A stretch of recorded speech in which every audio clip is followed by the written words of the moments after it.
Okay, very good. Let's go back to the last, but not least part of the day. So we're really happy to have Diego give the first keynote and the keynote of today. So Diego is a professor at the University of Toronto and also Canada Research Chair for Macroeconomics and Productivity. He co-founded basically, I think, the entire branch of research on misallocation, and a lot of us, or at least some of us here, are actively working on this. It's great to have you for that. You made some fantastic and groundbreaking work in this area. You've been a leading figure in macro development very broadly, and your research contributed to understanding global income inequality and disparities in income across countries. And today you're also going to talk about this, so very much forward. Well, thanks so much for overly generous introduction, and thanks everyone for staying the last talk of the day of an intensive day. So this paper is joined with two former students, wonderful co-authors, Stephen Ayers, he's at the IMF, and Doug Nugan, who started last year at Amherst College.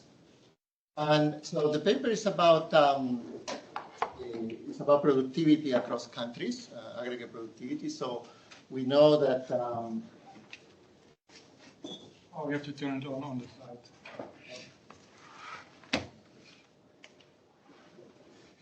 We know aggregate productivity is sort of at the core of income differences across countries. So this is sort of the focus of a large literature. And of course, there are many perspectives, very useful perspectives in terms of thinking about aggregate productivity. But what we're going to focus on in this paper relates to a recent literature on kind of linking aggregate productivity differences across countries to the way resources are allocated across production units, or the misallocation. Now, what's interesting, or what we're going to add to literature relates to something that already appears in many of the analyses of data analysis from misallocation, but it has really not been emphasized very much. And this is going to relate to sort of the micro-macro part of the title. And the idea is that, or what we see is that there are cross-country differences. So far, done with a few countries. There are cross-country differences in firm-level productivity distributions. Okay, so that this when we think about misallocation, typically we think about a set of firms and how we reallocate resources across these firms. But what you also see when you look at different countries is that the productivity distribution that is the resources are being misallocated is different, okay, in ways that are kind of systematic. And so we want to think about how those differences in the firm-level productivity distribution contribute to the aggregate productivity puzzle that we are trying to understand. So let me illustrate this with this example of three European countries, and later I'm going to describe the data, and I'm going to show you, cross-country patterns related to this. But I think it helps visualize what I mean by what's happening to the productivity distribution. So I'm comparing France, Spain, and Hungary, and what I'm showing you is the percentile distribution of the firm-level productivity differences. And so what you see, as you would expect, is that France has higher aggregate TFP, and this TFP goes down as you go to Spain and then to Hungary. But I put these other lines just so that you appreciate that, in fact, what you see is an increase in the dispersion. Sort of the gap in productivity between the more productive firms and the least productive firms is actually increasing as you go from the more productive country to the less productive country here. Okay? So one example, if you go to the percentile 1 TFP firm in France and you go across, then you see that about 50% of the firms in Hungary have lower TFP than that.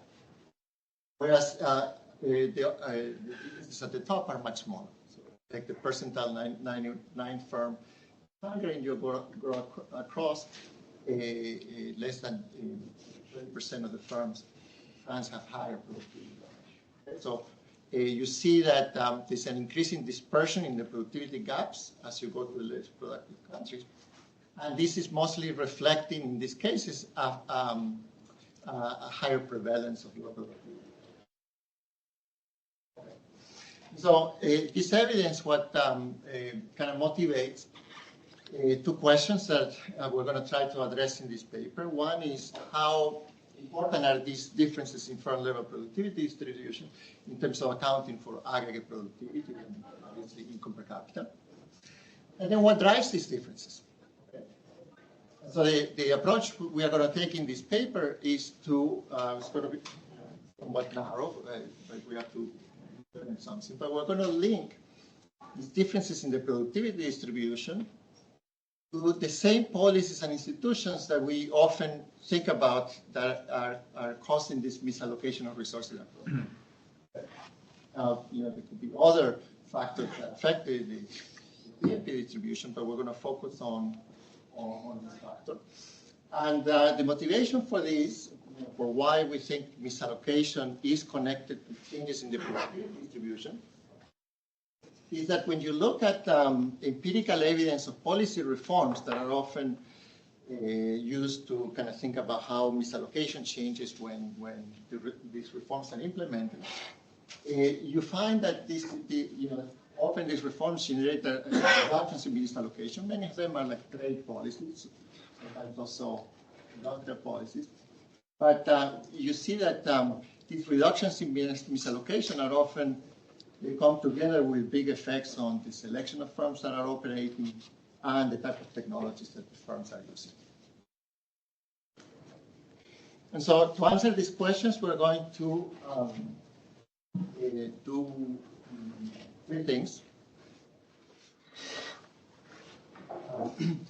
First, we're going to construct comparable firm-level data to document cross-country facts on firm-level productivity and distortion. Again, the idea is, I want to generalize this fact that I show you with this example, so how this is varying systematically across the cross-country distribution. And then I want to document the properties of measured distortions, because, again, we want to then use those measured distortions to link to those firm-level productivity. Of course, this is very challenging, as you know. Gathering the micro-level data for each individual country is very complicated. But we are going to build on the Orbis data set for a subset of countries, but a subset of countries that give us enough cross-country variation in income per capita level. Then we're going to develop a model that is going to be relatively standard in terms of the model of production heterogeneity. There's going to be distortions.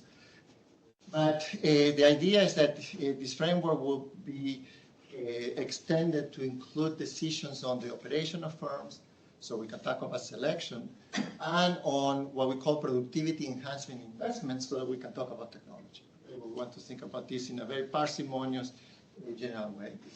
And the idea is that then distortions, or the way this link between misallocation and selection and technology will work, is that distortions would affect the decisions, or kind of the economic environment that is embedded in these distortions are going to change the firm distribution through these operation and investment decisions. And so misallocation is going to be sort of amplified through these changes in the productivity distribution. And then I may not have time today to show you a lot of details on this, but in fact, as the set of firms is changing, this will create bias in the measures of misallocation that we typically use. So I'm going to show you some characterization of the direction of these biases. And then we want to use the model to quantify the role of measured distortions on sort of what are the firm-level productivities and the aggregate. So that's sort of the micro, macro. Okay. And so a few things on the findings. Hopefully I can show you most of these results. But we're going to emphasize 4 facts on the measures of firm-level productivity and the risk component. So we find that there are the productivity gaps between the more productive and less productive firms is higher in lower income countries or lower productivity countries. And this is due to this prevalence on low productivity firms. Very much like the example of France to Hungary.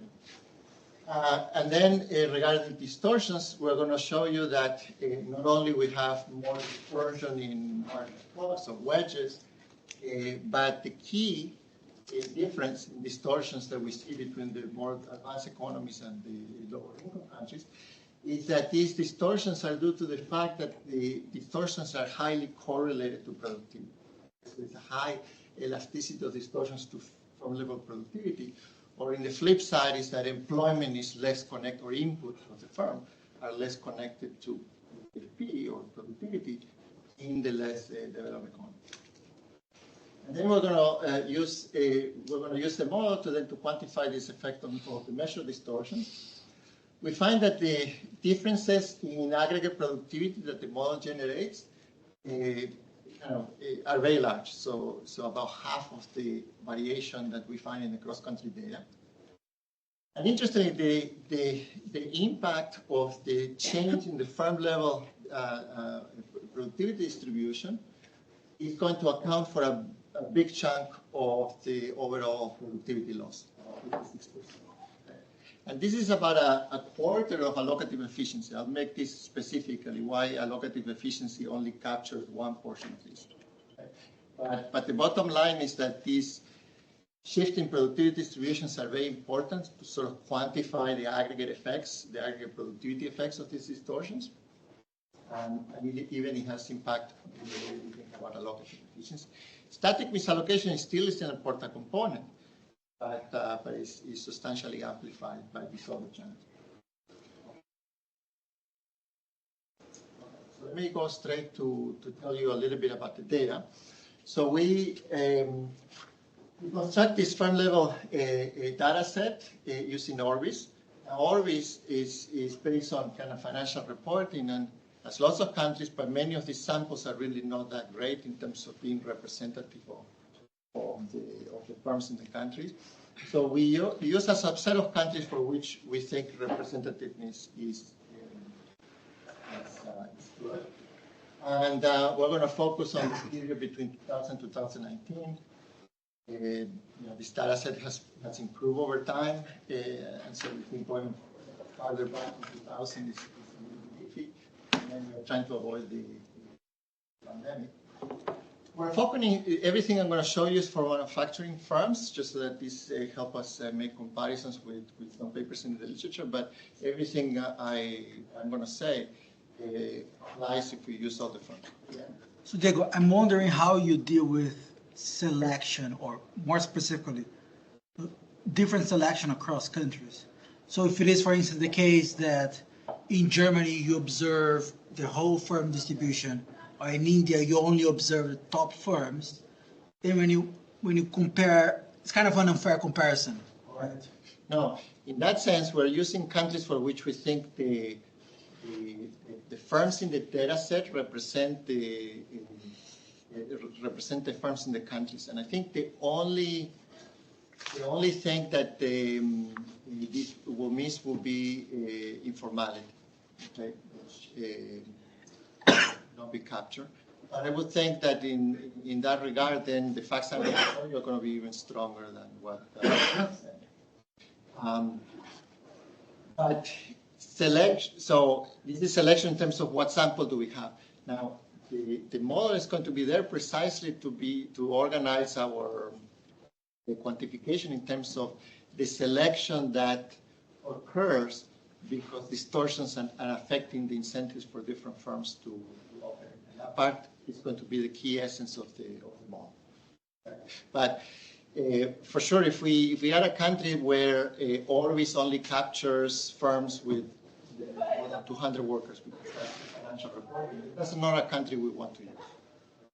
All the countries we are using will be countries for which, at least on the on the census part, will be representative of the firm distribution. So in the end, we have 37 countries, so that's a small subset, but a small subset of what's in Orbis. But at least these countries cover a fairly wide range of the poorest country in our sample is Vietnam, and then among the largest is France.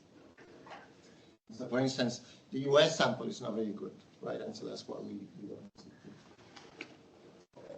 So now the construction of the variables.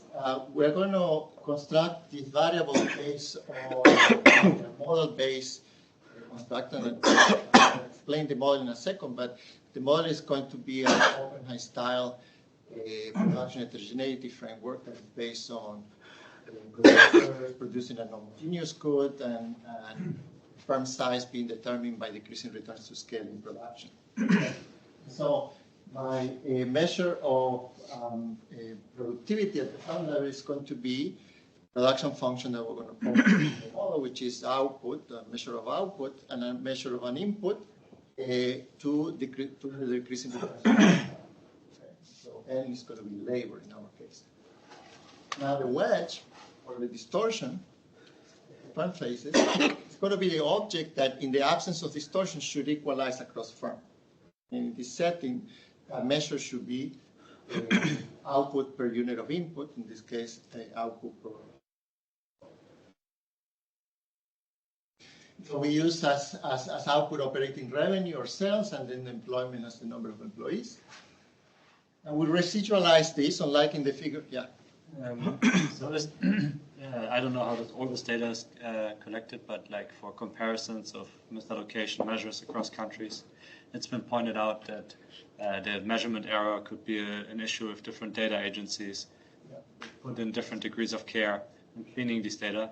But here it's the same, like Orbis asks these firms to report that they perform a uniform set of cleaning standards, because they could presume that the firms in India, they just tell Orbis the same thing that they tell the census, and we know that this is maybe like, differentially noisy relative to Germany, where people, I don't know, have more.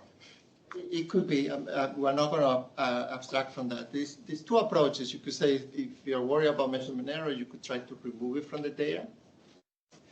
And there are ways we can address that. The alternative is that we're going to put measurement error in the model. And we do this because we think that in the context of, the best way to remove measurement error if you have panel data, and the panel dimension of Orbis is not something we have to heavily on. And so we have that other approach.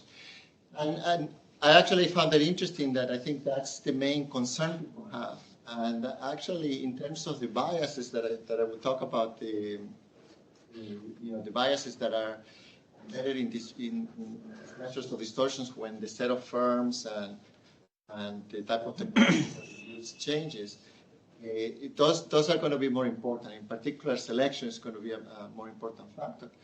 But we have measurement error, and so I will show you the results on that, and I'll show you how we incorporate it. Diego, how do you think about human capital differences across the employees of different companies? You have N as body. Yeah. I mean, it's a sincere question. I just don't know how I want to think about it. There are two ways you could. So if you're just interested in the, one approach has been to use the wage bill, try to capture the human capital differences there. Then the trade-off is that if the distortions are actually on the cost of labor, then you're trying that out. So we're using bodies, and so then some of those differences, if differences across firms, will be in the productivity measure. So, as the one in gamma. Yeah. But we see in the data, we see huge variation in, say, the labor income share across different size groups within narrow industries, across countries, across industries, over time. In your book, all that work is going to be done by the wages. Yeah, but I don't want you to think of gamma as the labor share. No. I didn't try to push that either, but it's going to be. No, you could write this, suppose we have, the more standard would be to have capital to the alpha, labor to the 1 minus alpha. And I still want gamma to be the decreasing returns to scale. And as long as input ratios are not the main driver of differences across firms, then everything will go. Now, it is true that this could differ by sectors, let's say even within the manufacturing sector and so on, the decreasing scale. So that's why we're going to residualize these measures and we're going to control for country, sector, year fixed effects, okay, to try to avoid composition. Okay. But I want to be explicit that I'm going to be using labor as the main. We do lots of robustness that I won't be able to show you today. The robustness to use capital as an input, to use value added, so we have the intermediates. Instead of a model, we use a CS model. Lots of things we've done to validate this, but of course, from the perspective of taking this to quantitative setting, we have to stay in this setting. But then in this context, the threat is that this gamma is changing in ways, and we can't remove those effects by doing this residual effect. So when I was listening to your introduction, I was on TFP, but now it seems to be TFPR. So then, you're going to relate to misallocation, right? So then that you have more dispersion in TFPR relates to misallocation. To me, that seems kind of like an obvious point. So this is TFPQ, this is TFPR, and I think the best we can do is forget this language. I think there's a lot of confusion about what TFPR. Some people think that because you're going to use revenue in this measure of Y, that's a revenue measure of TFP, and that's not the case. Okay. TFPR is a measure of distortion. It's the object that should equalize in the context of that structure, right? So that's the TFPR. I explicitly don't want to use TFPR anymore because people get confused by this. So now, if I was doing this in the agricultural sector, then it would be even better because you can measure in physical quantity of output. But this is what it is in this case. But still, I don't. That's the measure of productivity. And even though this productivity differs, if there are no distortions, this wedge will be equalized across firms. But the first one, it's still sales divided by labor. It's still like price time. So you assume prices are the same.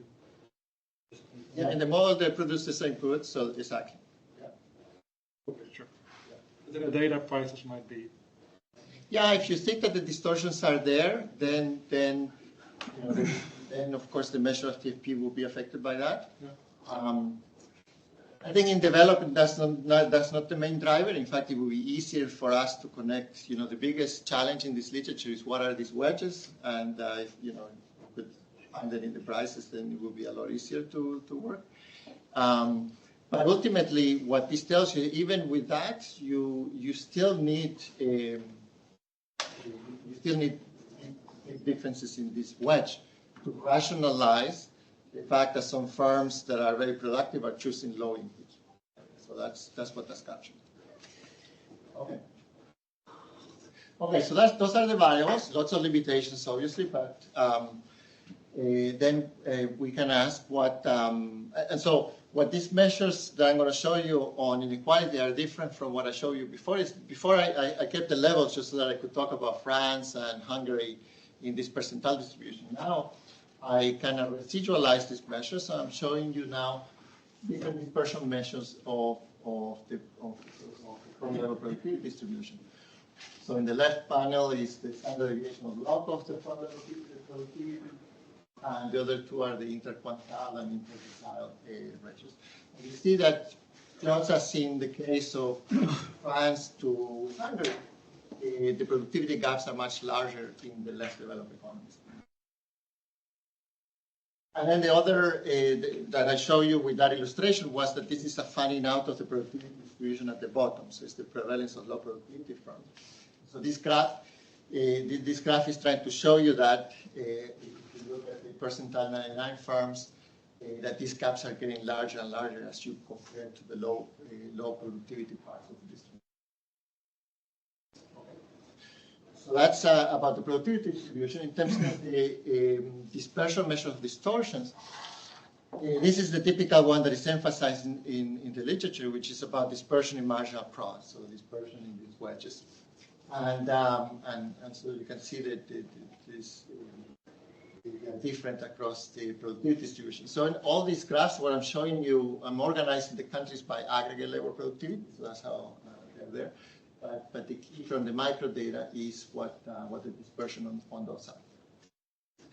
Now, in a way, this is kind of, I think, a positive aspect of thinking about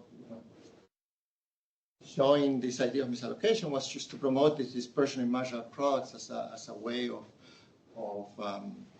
thinking about misallocation. But in practice, it's not just random variation across the firms. Okay? There are policies and institutions that affect different firms differently. Okay?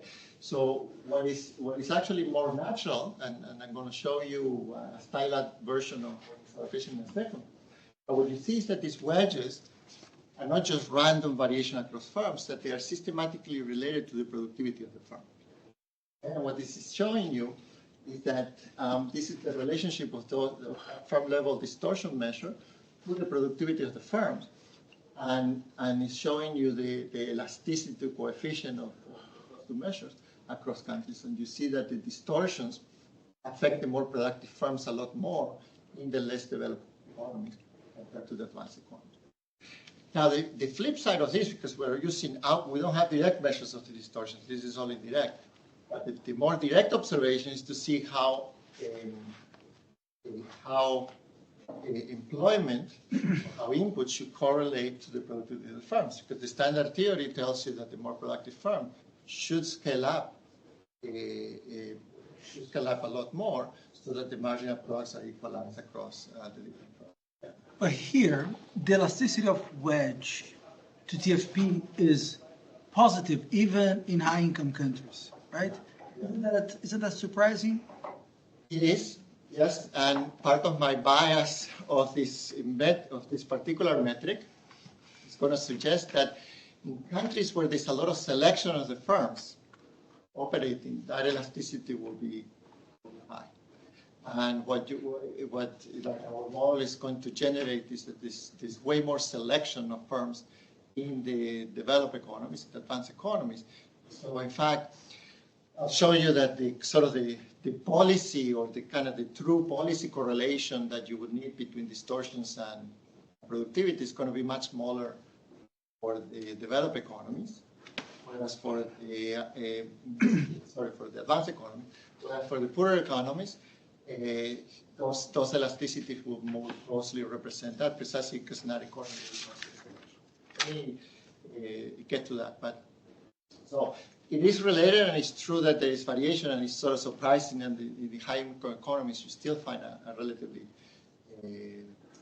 high elasticity between distortions and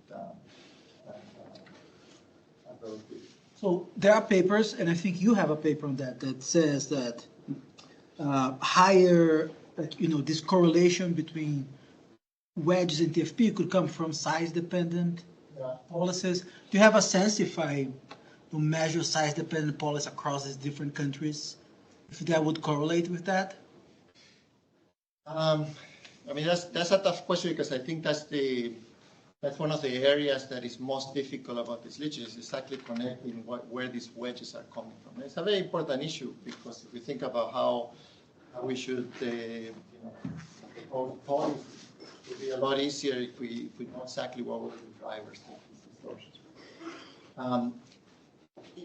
So in this context, we don't want to go to a specific, you have to go to a more specific case where you can measure, where you can actually measure the distortions. Could be on the labor cost, could be size dependent. There are many ways. But there are many, even institutions that at face value will be the same across firms that generate idiosyncratic wedges like what we have here. So Hugo Pompenheim, for example, has shown how firing cost will show up as correlated wedges, the way we're finding here. Also, financial frictions generate very similar implications too. And the idea is that all the firms are facing the same, underdeveloped financial system, but it's really the more productive firms who want credit who are affected the most. So there are many examples that will all work the same, right? They would generate these correlations. And so what we want to do in this paper is really take a broader measure of it and ask how those measures of distortion connect to the productivity distribution facts that I talked about, and then assess the aggregate effects. But obviously, a very important next step will be to kind of go on to maybe more specific items that may be more prevalent in some countries than others. For example, in Europe, foreign taxes may be more of a problem than in other places. Latin America may be more about public enterprises and so on. And so that will require more country-specific analysis. Right? And so that's why we didn't choose that route. But I think if you like the size-dependent story, the channel will be very similar.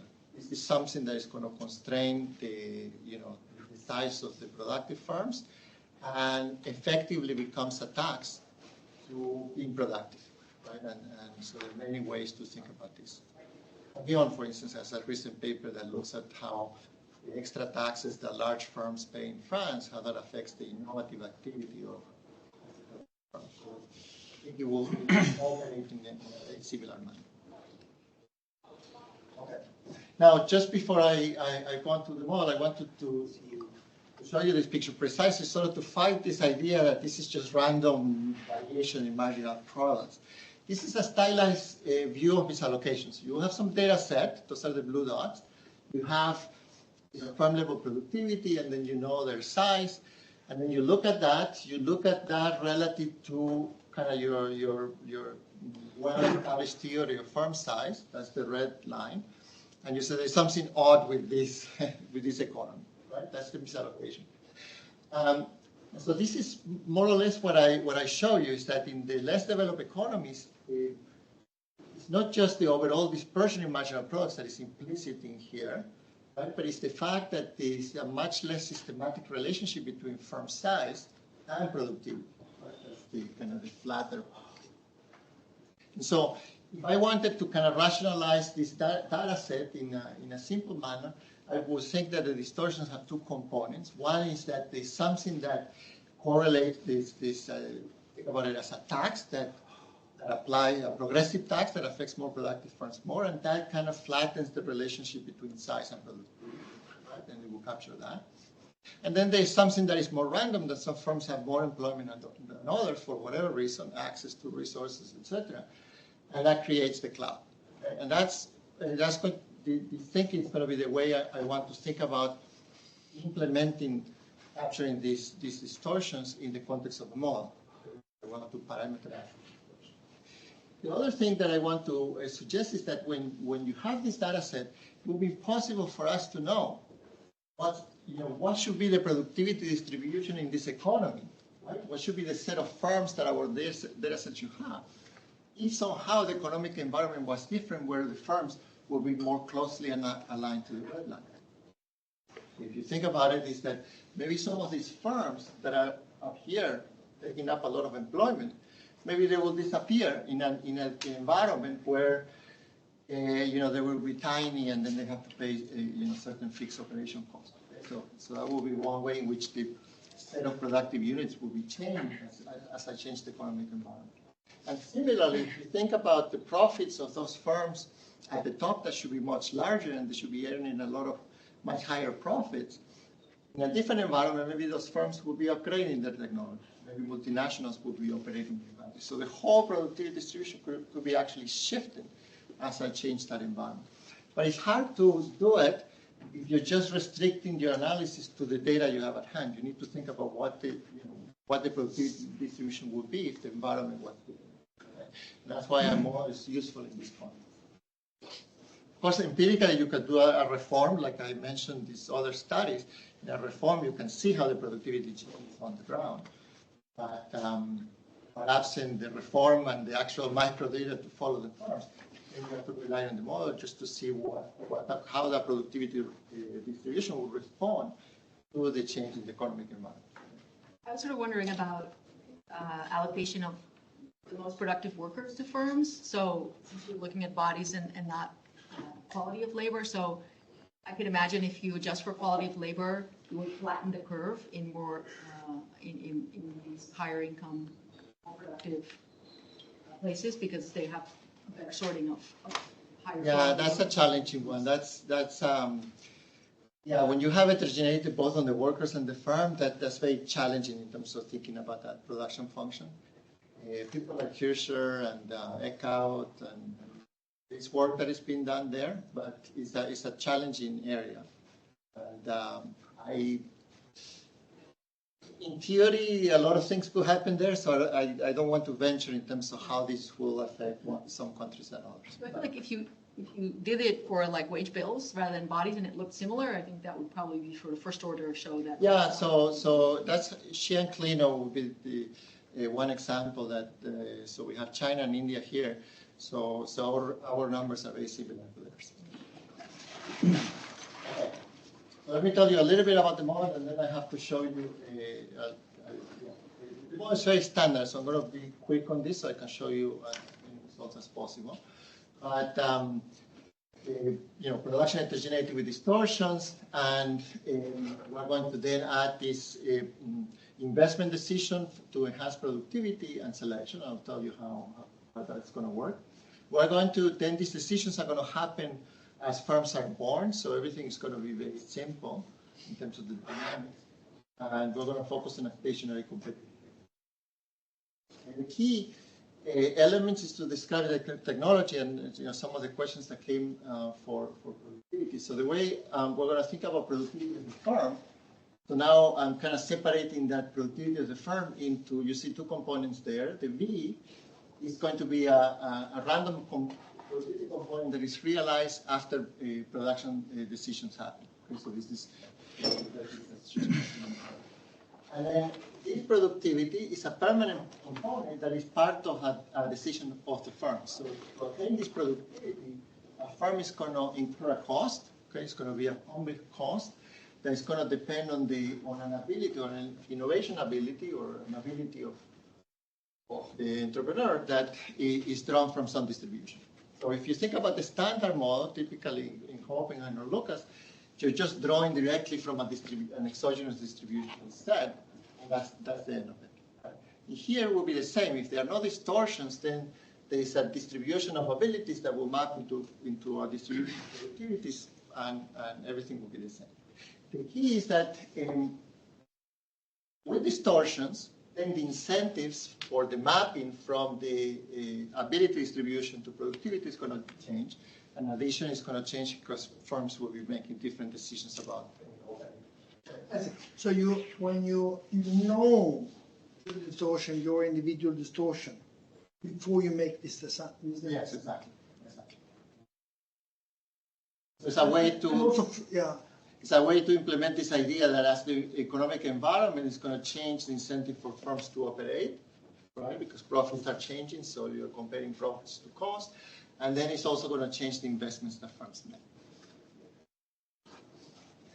Now, distortions, as I said, and that's why I show you the stylized versions, is that we're going to capture it. In the model, we have to parameterize how this is.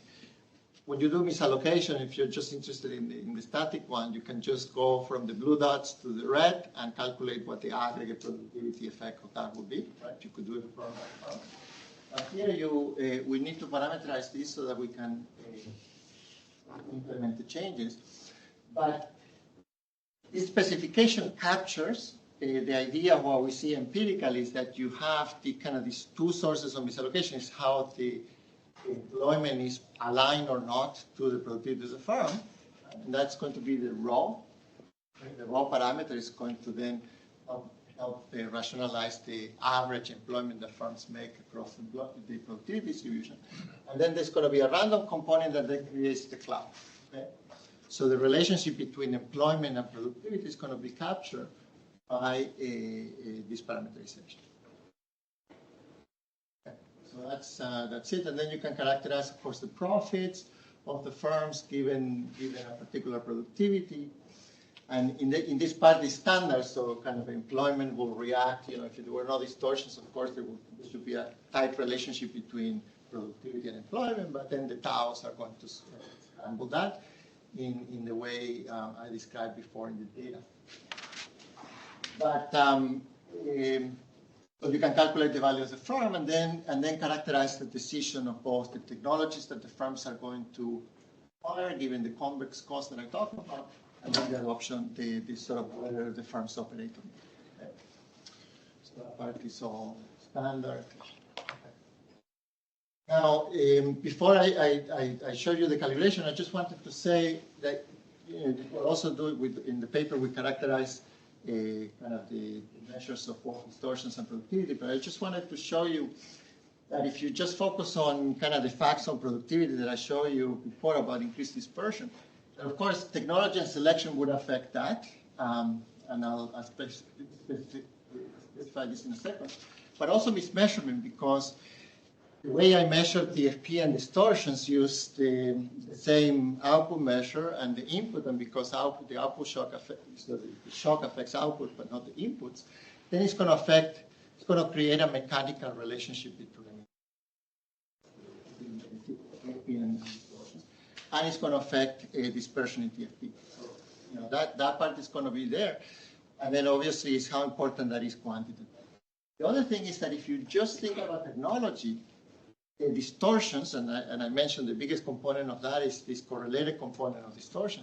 That's actually going to compress. So if you're in an economy that only this technology channel is operating, so the larger distortions in an economy is going to compress the productivity distribution. That is because given a distribution of abilities, then firms, the more able firms are not going to invest as much. That distortion is like a tax to that. So that goes against the data I show you. What I show you is that in the more distorted, or in the lower income countries, you have more dispersion. So selection can do it, but can actually increase dispersion. We can show that. But of course, then it's a quantitative question. Whether in fact that is sufficiently strong to compensate the direction that the technology will impose in this situation. So I want to come back to an earlier measurement. So you take the stand that what we observe in the data is kind of the undistorted revenue, right? But then firms actually, so they behave as if they face this tau, right? But the research, you observe the real revenue, right? So then I guess kind of a flip side of that is basically we observe these firms look much more profitable than that they actually are based on the frictions that kind of your model you get out of this, right? And so I'm sympathetic to what you're doing, but I think kind of an alternative way of looking at this is to say that if you see that positive correlation between the wedges that you have and TFP, then I think an alternative way of seeing this is just to say that more profitable firms, like bigger firms, are more profitable, or more what you've defined as more productive firms, they are more profitable. That's kind of the flip side of that, right? I think we have other theories that are not stories about wedges, of why these would be, right? Like, for example, just models of where bigger firms have higher market power or something like this that would also give you, and that you would then infer these wedges, you would still then infer higher wedges for these firms, right? I'm not sure I follow everything, but the challenge is that these firms that have these distortions may still have higher profits, even with these distortions. What with this correlated distortion is sort of flatten that relationship. Yeah. And so, but this, how much it is based on the observed employment that the firm chooses. So what's happening is that productive firms are choosing a level of employment that is much lower than what they should be over. Exactly. Just one last question about the gamma. So if the production function is one where there's some constraint to scale aggregator of inputs taken to some equation to scale gamma multiplied by Higgs neutral TFP. I think that's what you Yes. then those inputs are going to be linear in n, as long as all firms face the same relative prices. Correct. So that means that if they don't, if there are say capital wages, so for example, something that distorts that, then that's going to be in the Z. Correct. But empirically, so if I show you that the input ratios, even though the wedges are very different across this firm, but the input ratios are very similar across firm, it means that the effective distortions are changing the overall size of the firm, not the capital to labor ratio or the capital to intermediate inputs.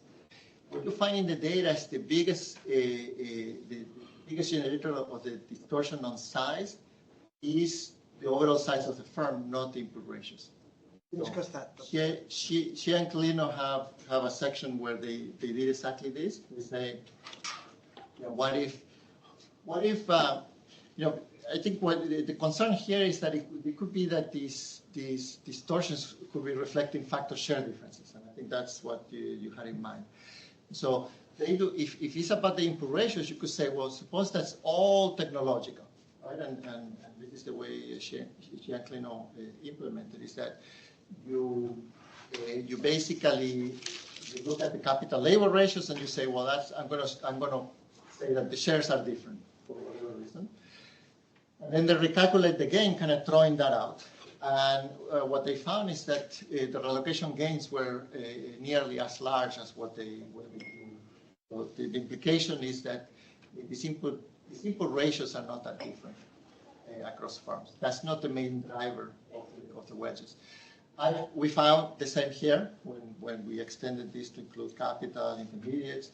In the agricultural sector, I've done lots of applications where it's the same. It's about the constraint on line, also constraint all the other inputs that. It's not approved, but just quantitatively, this works very well empirically. This really captures the distortion on the overall size of the firm. How this is. Okay. So what do? We calibrate to France, the richest economy in our sample. There are many parameters to calibrate. There are many that are either normalized or they are assigned values based on the literature.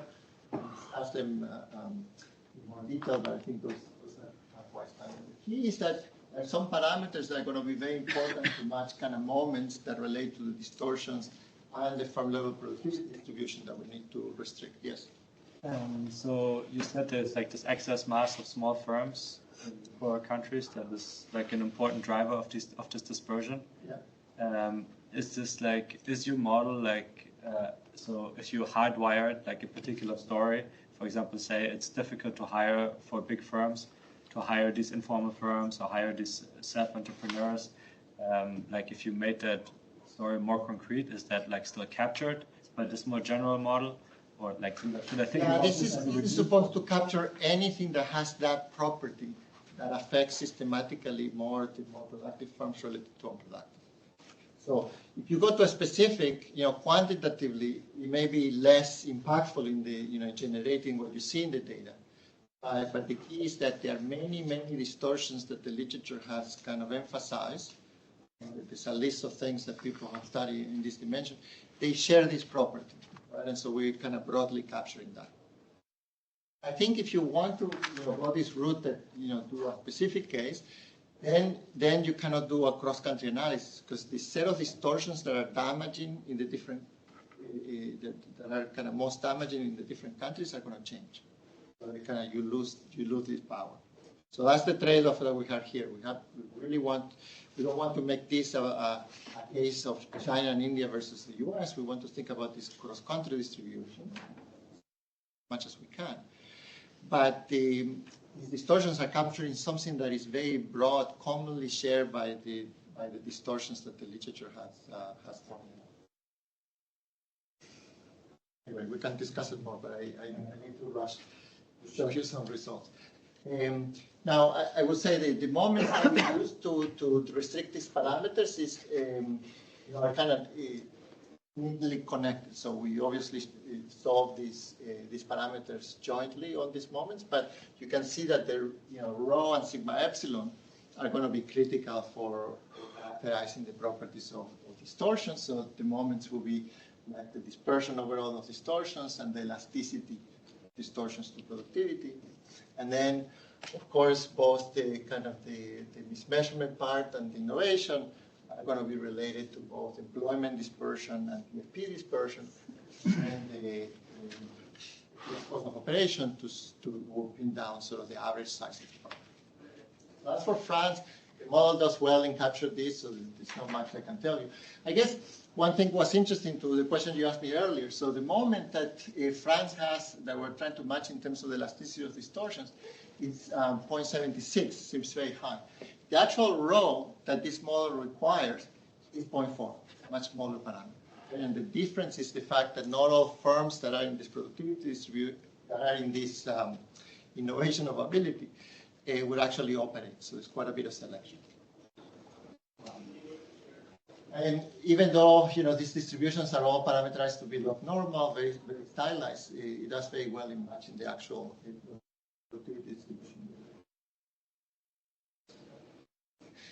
Now, so that's for France. Now I want to show you what this implies across countries. Okay? So there are several ways we can go. I could show you, like, I could change rho, I could change sigma epsilon. But I want to give you like a reasonable range of this, given the data we have. So what do you have to make then, this numerically, why do you have to make the log normal assumption? If you go back, why wouldn't you, go back one slide, why wouldn't you feed in the empirical distribution in the data? You could do, you could do other things, but you still need a distribution so that we are assuming that distribution is the same. The distribution of innovation ability is going to be common across countries. We're not. Oh, I see. Now, But you could, in principle, estimate something that. You could. Yeah, exactly. But you just didn't look normal. Yeah, exactly. And I like to put this because I think people go all over, what type of distribution you want, but that's pretty much. But anyway, but that's important. So we're keeping the distributions the same. Now I'm only going to vary distortions, but I want to give you some range that I think is reasonable to think about distortions across countries. So what we do, maybe this is an overkill, but we kind of calibrate to all the countries so that we, similar to France, with the same moments, but I'm showing you the calibrated values for rho for all the countries. Okay? And that red line is kind of the systematic components of those estimates. Okay? So what I'm going to do is I'm going to show you model versions of the cross-country data that is based on variations in rho that capture that red line and the sigma epsilon line in the other. So more specifically, I'm going to show you economies that go from the benchmark economy to higher levels of productivity to 85. That was kind of the upper end on that red line. And the same for sigma epsilon. Okay?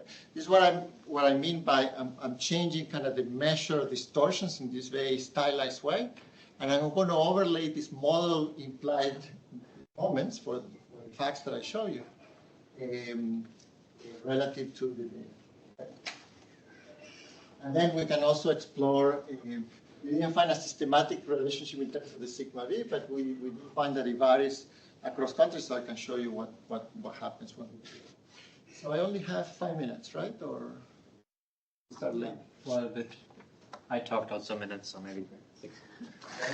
So first, in terms of the main fact about dispersion in productivity. So the blue line. So I'm doing this in steps. So and there's a reason for this. Most of the results I'm going to show you, the big driver of those is going to be the changes in rho, changes on that correlation of distortions. Okay. So I'm going to first vary rho. I'm going to show you what I've done in the model and how that compares to the data. Then I'm going to vary rho and sigma epsilon. I'm going to show you what that does extra, and then both rho, epsilon, and the higher sigma. Okay? As a way to characterize in the cross-country data. So the blue line is just the rho changes. The orange is the rho and the sigma epsilon, and then finally is the rho, sigma epsilon, and this higher mismeasurement. Okay? And in terms of the productivity distribution, what you see is that actually a big chunk of the range in these kind of higher productivity gaps in the less developed economies is captured by just the changes in raw. Okay? And sigma epsilon contributes a little bit to that. And then more mixed measurement captures that, as I showed you analytically, of course, it creates a higher dispersion as well. The other thing that you should see from this picture is that you go from France, and so the aggregate productivity that is implied here, you have the range all the way to Vietnam. Vietnam is about 11% of France in our data set. About 50% of that actual gap can be generated by just the fact that you are putting a row that is closer to the value we found for Vietnam. And then, similarly, even though there's no moment about this fanning out of the distribution that we fed, the model matches that as well. It's this prevalence of low productivity firms that is driving that higher dispersion. And then in terms of the wedges, I think this is not interesting, but I think if you look at, what's the, I guess when I told you that the raw or the correlated distortions was drive most of the dispersion in wedges, you can see this in that most of the variation, in fact, comes from this random component that creates the cloud. Doesn't do much, and in fact also doesn't do much for output differences.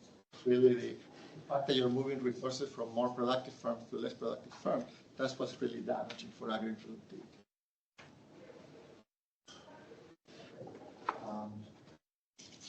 Yes, one because you ask about the measure elasticity. Here's one way to think about this. The black line is the raw that we have in the model.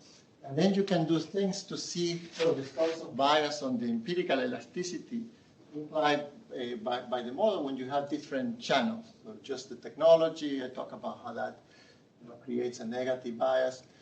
And then it's really, it's really the selection that creates a significant upward bias in this elasticity. But if you look at it, the positive bias is a lot larger for the richer economies. So that's, it's because there's more selection there, and so you're getting firms that have, empirically look like they have a higher correlation, even though the policy environment is very different. And you see that with measurement, which will be either of the last two, doesn't really do a lot.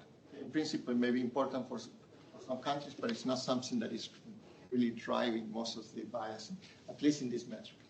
And the truth should be 0.479. The true in the model is the black. Yeah. Okay. Yeah.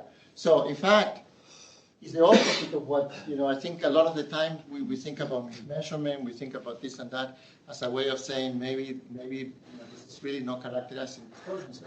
And the reality is that when you do empirically, the gaps in distortions or sort of the policy environment is a lot more different than what just the empirical estimates would tell you.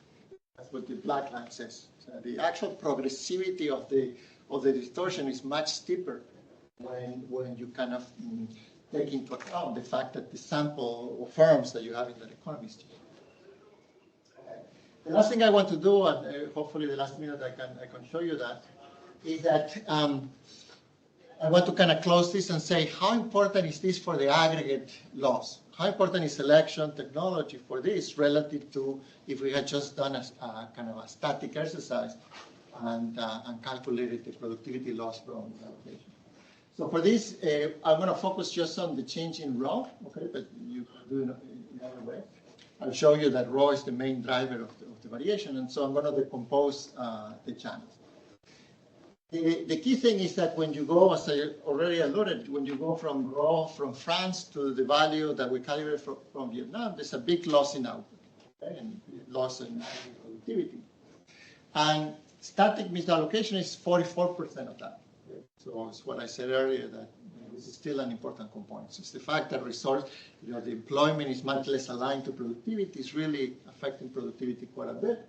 But the static component is that. If you look at the rest, so the other 56% is the shift in the productivity distribution. Okay? And this is a way to kind of decompose those two. One is actually in the model, here I can look at the levels. So the model implies, how these investments are going to affect the productivity and the selection are going to affect the aggregate productivity. So it turns out that just that shift in the level of the productivity distribution is 42%. So this is missing in basically any paper that does an empirical estimate of misallocation will be missing that, unless they're doing a reform that you're looking at some change on the productivity distribution. Okay, so it's the firms that are missing. Is the shift. So everything could be that these multinationals that are not here, right? So you think of that as somehow like a long run. Yeah. But after all investments are taking place. Exactly. But it's an important component, 42%. Right. Now, when you do an empirical analysis of allocative efficiency or allocation gain, you're actually taking the distribution in China and doing that analysis. You're taking the distribution in India and you're doing that, and you're comparing to the same thing in the US. There, you're actually changing the productivity distribution, but you're not using the levels. This only affects allocative efficiency to the extent that you are putting more distortions in less productive times. So it turns out that this effect is about 14%. So that's the wedge, let's say, static misallocation. This will be the context of one that takes the firm distribution as fixed, right? So then that's it. If you do allocative efficiency, you see there's that difference. There's that 14% difference. And that's because the productivity distribution is changing. Right? But as you can see, the biggest component is that the shift in the productivity distribution is a bigger contribution for the aggregate productivity. The last decomposition is that you can actually figure out of this shift in the productivity distribution. Is it all selection or is the technology? It turns out it's half and half. Both of them are important. You cannot generate the same cross-country patterns if you either just do technology or just selection. Okay? So I'll stop there. The custom distortions goes beyond static misallocation. That's kind of the main message here. It also biases the way we think about measure distortions, but the direction of bias is in fact to make the differences between poor and rich economies even bigger than what empirical measures tell you. And I think the natural next step in the context of this map earlier about how we think very broadly about these distortions is to really link these distortions to specific institutions, reform of further investments. Could be multinational decisions of multinational activity and so on that will bring a more specific policy recommendations in terms of how these effects operate in different countries. Okay.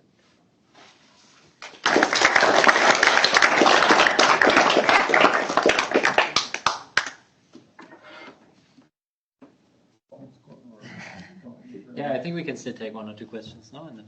I have one short question. How are you dealing with labor market equilibrium in your counterfactuals? Were you allowing the wage to change or? Yeah. Okay. Yeah. So many of the costs that we have we do it in units of labor precisely to accommodate the fact that wages are changing. Yeah. That's important. Once you think about growth, you can think about nothing else. Yes. But apparently you think about productivity, the cross-sectional distribution of productivity across countries. How do you want us to take this and extend it to growth? Yeah, I think it's very natural. So thanks for that, because